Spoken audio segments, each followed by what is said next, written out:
సికింద్రాబాద్ లోక్సభ నియోజకవర్గంలోని అంబర్పేట అసెంబ్లీ నియోజకవర్గంలో నేటి నుంచి కేంద్ర మంత్రి కిషన్ రెడ్డి పాదయాత్ర ప్రారంభించారు.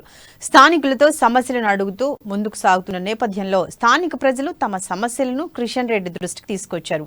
పలువురు విద్యుత్ సమస్యలపై కిషన్ రెడ్డికి వివరించారు. ఈ క్రమంలోనే సంబంధిత అధికారులు అందుబాటులో లేకపోవడంపై కిషన్ రెడ్డి ఆగ్రహం వ్యక్తం చేశారు. ఉన్నతాధికారులకు ఫోన్ చేసిన కిషన్ రెడ్డి సమస్యల పరిష్కారం కోసం తాము ప్రజల్లో తిరుగుతుంటే మీరెక్కడ అంటూ ప్రశ్నించారు. తక్షణమే సమస్యలను పరిష్కరించాలని ఆదేశించారు. ఇక్కడ స్థానిక ఎంపీ తిరుగుతుంటే అధికారులకు సమాచారం ఇచ్చినా కూడా అధికారులు రాకపోతే ఎలా అని కిషన్ రెడ్డి మండిపడ్డారు. కాగా బస్తీల్లో వాటర్ పైప్ లైన్ కోసం రోడ్డు మధ్యలో తీసిన కాలువలను వెంటనే లెవెలింగ్ చేయాలంటూ అధికారులను ఆదేశించారు.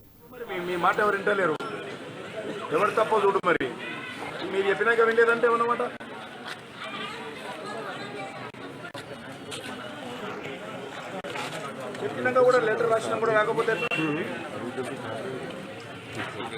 మీరేం లాభం? మరి మీ మాట ఎవరు వింటలేరు. ఎవరు తప్పో చూడు. మరి మీరు చెప్పినాక వినలేదంటే ఏమన్నమాట.